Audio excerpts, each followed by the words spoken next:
What is up? It's July. I'm back, the world's worst YouTuber on the case, here with my collection in shambles. And I'm going to tell you some $20 bangers today. It's going to be cards that are near mint. They're going to be sick, so they got to look cool. And last but not least, they have to be readily available. So if they're not those things, we're not interested. We want to be able to get cards. I like to be able to get several of these cards. I've been slacking on this strategy as of late, not gonna lie to you guys. Been really busy, so that's why we're starting to offload some stuff. Gonna be selling a boatload of Japanese products really soon at a great price. So Shamangames.ca, buy my Japanese stuff, or Shaman Games on eBay. eBay, you gotta pay more though. It costs more money, so just buy it from the website. Anywho, first one of the day, Team Rocket's Houndoom from Destined Rivals. So this is a $15 card. There's going to be some that come in under $20. There's going to be a few just over $20. This is our first one. $15. Houndoom's a staple of the Team Rocket enterprise. And I think that this one's really interesting. It's not done as well as some of the other. We got quite the storm going outside. It's not done as well as some of the other Destin Rivals cards out there, that's for sure. It's sitting at $15. I think this is a great pickup price. But you do what you will with this information. It's been pretty uneventful as of late. It's great time in the Pokemon world because we can finally buy cards at a reasonable price. A lot of things are tanking in value, and that means really good opportunities if you are a true collector and not a sneaker bro looking to make money next month. Sorry if you are one of those people. I might have just lost some of my most loyal fans here. Um, anyhow, Team Rocket's Houndoom, sweet card, would recommend. Second one, this one, speaking of tanking, is the Piplup from Phantasmal Flames. At $10, this is now, it went from a good buy to a fantastic buy. At $10, I don't know what else to tell you. We got a starter, a beloved starter, sitting at $10, the best art this card's ever had. Like, there's no better Piplup art out there, period. I did look through all the Piplup arts before this video. It's prior to saying that.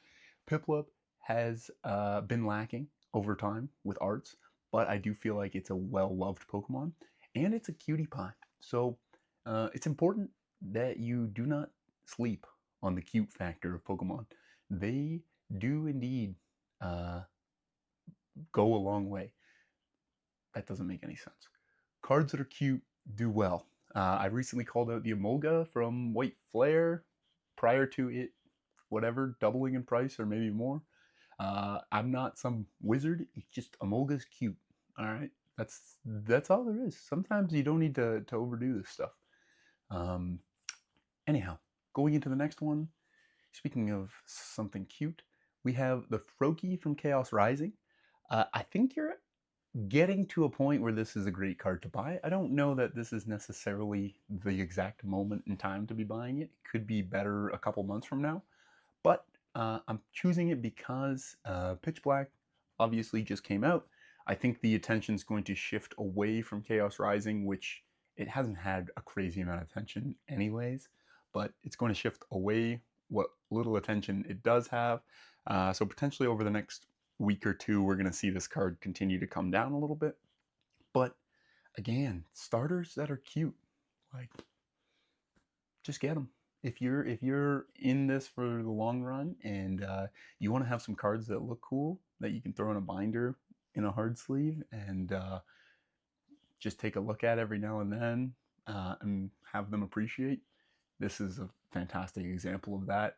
It's part of the three, obviously, like the three cards are set of image, so I think that will hold extra value. And similarly to the Obsidian Flames slash 151 Charizard line.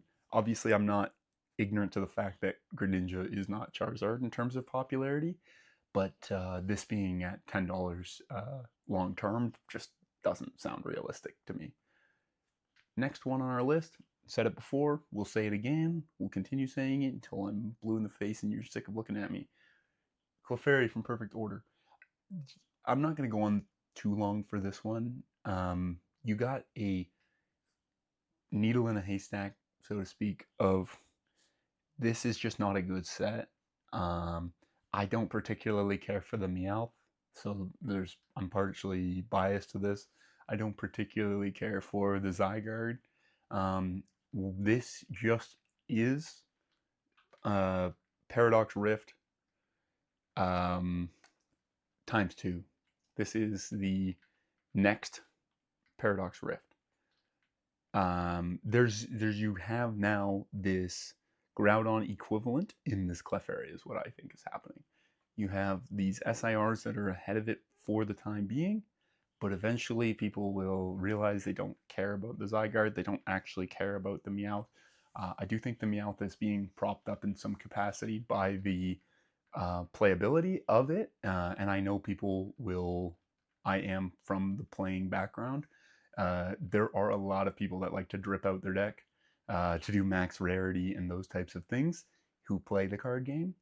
So although we only think of it as like a collector, people that are buying these cards, when I see the Meowth doing as well as it is, part of it tells me that there's demand from multiple angles. I think there's demand from the collector side to some degree, but more so on the playability side, and then the getting to be drippy in the card game. Which, as ridiculous as it sounds, it's a very real thing that a lot of people do who play the game in tournaments and things like that. Anyways, Clefairy, space cutie.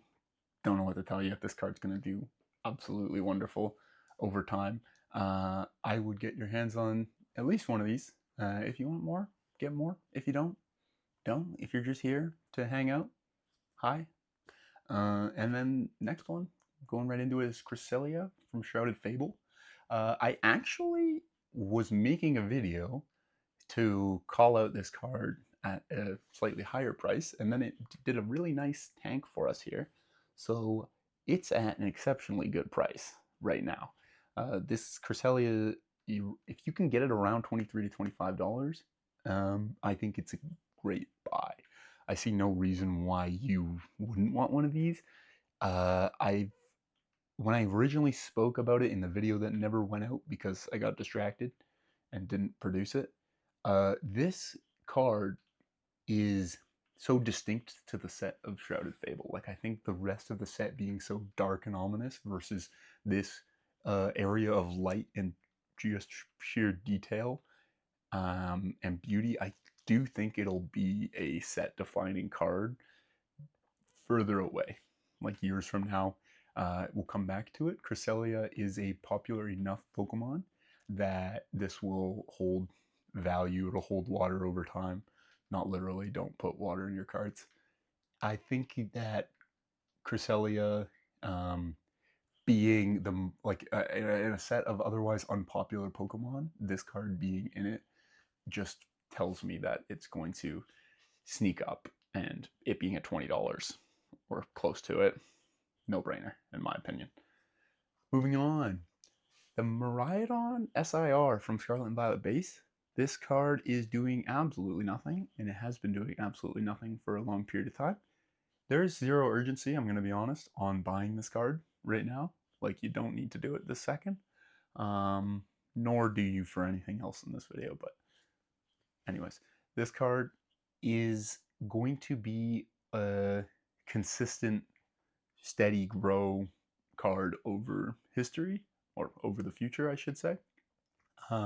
The reason I think that is Miraidon is relatively well loved in the video game community, and in the younger generations do see this card as a bigger deal, right? If you're a super small kid, you're more used to seeing the Miraidon than you are the Rayquaza and the Groudons and the things that we think about as those huge Pokemon. Obviously, they've continued to push the Charizards, the Pikachus, the whatever, and those Pokemon continue to be popular within the younger generations. I think that Miraidon being an SIR being as detailed as it is, with the cute factor that is the playfulness of Miraidon in the window with the Fido just chilling there, um, it's a really good art. It's really interesting. These Pokemon in the world cards where they're just doing their thing, I think are going to do well. And not like all of them, but when they're popular enough, detailed enough, and it's a very unique art style. So I can see this being relatively defining of the beginning of Scarlet and Violet. This card. So I'm thinking if you can get this at $27, not a bad deal. If you do find opportunities to get this card around $20, take it every time. If you can get this card near $20, I think it's a fantastic long-term hold. Um, Obviously, just my opinion, but we see over and over again a handful of cards from these base sets that will uh, do much better than everything else in the set. I do think Scarlet and Violet base set is better than it's given credit for. And time will tell whether I'm right, but that's my opinion. The last one of the day, I will continue to say these. I have no problem repeating myself. The Jirachi Prism Star. I've chosen Jirachi today. It could realistically be any of the majority of the Prism Stars. If they're popular in some capacity, they're worth having. This is just a distinct, it's its own rarity. It's, as I've said before, it's unique. It's got the symbol in the name, which is uncommon. It's only the gold stars, as far as I'm aware, that also have a symbol directly in the name, as these ones do. They are still very accessible. So to get near mints is not hard, and I think that's an absolute blessing. This Jirachi in particular comes from Celestial Storm, which is an expensive set. So there's not as many of these floating around as you would think. And at some point in the future, as I've continuously called out, there will be some attention drawn to these, and they'll go up altogether, including the whatever Solgaleo and the smaller ones, the Celebes and those types of things.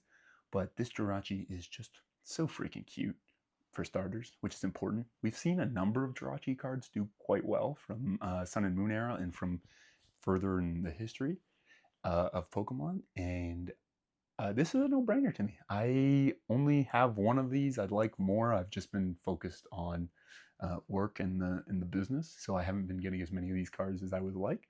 But speaking of the business, Shamangames.ca, buy my Japanese stuff. If you do that, you are the very best. We also have a huge release of singles coming in the fall.